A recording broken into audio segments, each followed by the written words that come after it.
say hello from the past or the future, depending on where you're from, right?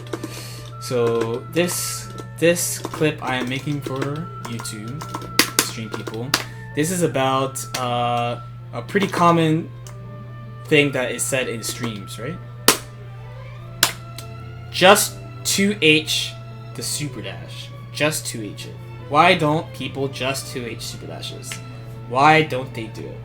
What I will say is that everyone SuPERdashes, disclaimer, everyone who's good is good at SuPERdashing full screen SuPERdash. Why? Because it is full screen. It is very far.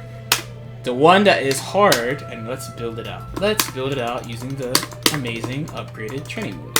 This is the hard one. So actually, I do have Br0 assist, so I can do this. This is recording number 1. This is recording number 2. I just hit a button or something. And then recording number 3 is boop, boop. You know what? I'll make it harder by falling a little bit. There we go. So there's actually a lot to discuss here. I'll hit a button. That should be good. Boom, boom. Why don't pros just 2H SuPERdashes all the time? This thing right here is the absolute hardest thing to do. So I'm doing my default. So in this situation, it's a pretty boxed in situation here, where if you anti-air, the SuPERdash fucks with your anti-air time. Right? The assist also hits my anti-air. That's the only time my anti-air runs. I would have to wait. If I wait, the assist makes me block. Right? And now I'm blocking. Or they get to jump in, because I'm waiting for SuPERdash.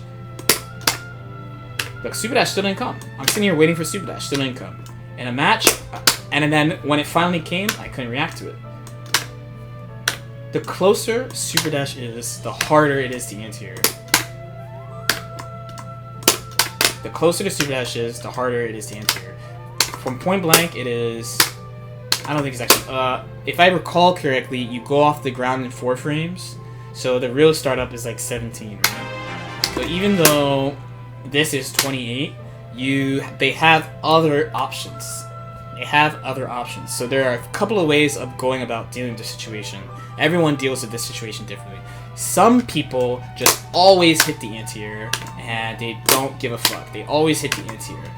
For better or worse, they always hit anti-air. That being said, if they ever run into someone who plays Br0 assist or Yamcha assist, they get owned up here. But they'll always hit the jump in, and they'll probably hit the SuPERdash, depending on who they are. Right now, I'm getting fucked by Br0 assist.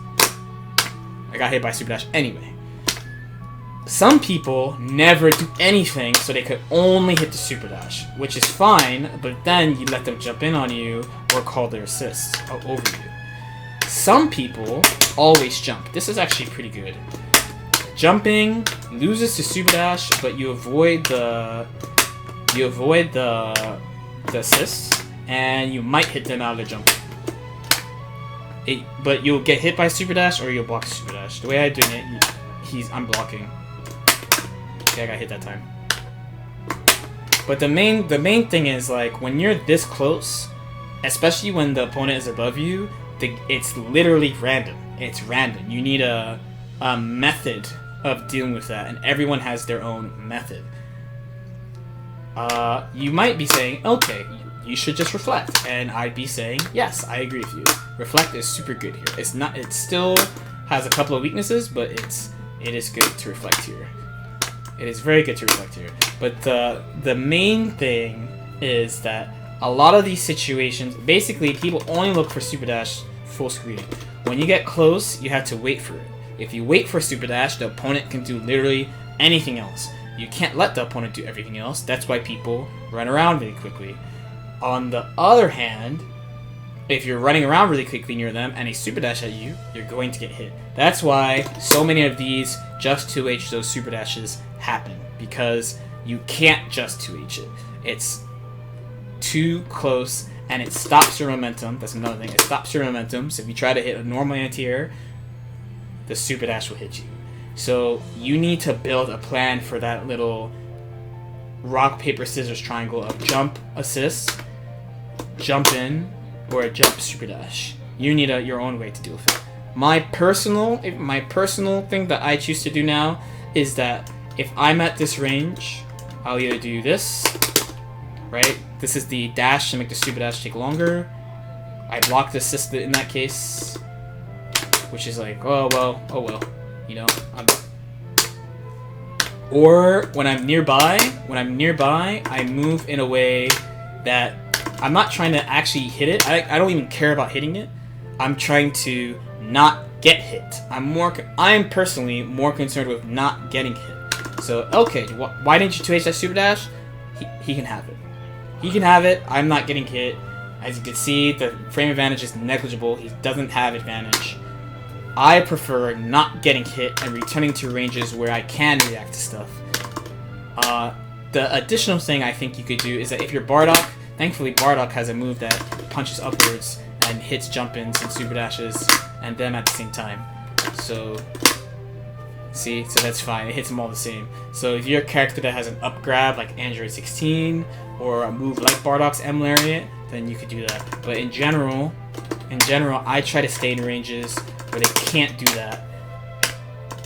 I try to move to a range where they can't do it, continuously moving away, or if they're close, I just acknowledge, hey, you can have this. You can have this. Why am I so okay with them having it? That would be like the last point. This ties into risk return, which is a video I made earlier, this like last week, where if that SuPERdaSh hits, he gets 3,000 damage knockdown or like 1,500 damage snap. If I hit him, I get 4k for sure with 2H, right? But the risk return ends up being pretty even. Like everything they're gonna try to do, this, and this all lead into full combos, right? So the thing is, if they jump over me, call assists, I can't actually hit them for jumping over me and calling an assist. I can only hit them out of the jump in and the SuPERdaSh. So the way I balance the risk return is by putting more emphasis on not getting hit than successfully hitting them. A thing to think about in fighting games is that you don't always have to win situations. It's okay if you are slightly minus or are even in the situation. You don't have to win every single situation. It's not realistic. And this is a really, really good example of that because most characters can't beat all the options at the same time. So you have to pick, do you know exactly what they're going to do, which you can figure somebody out, or are you okay with just giving it up to them and retreating or going to a place where you definitely win neutral? So think about that. If you liked the video, what are you supposed to do? Like, subscribe, leave a comment, click on the end screen bullshit that's here, and I'll see you next time tomorrow.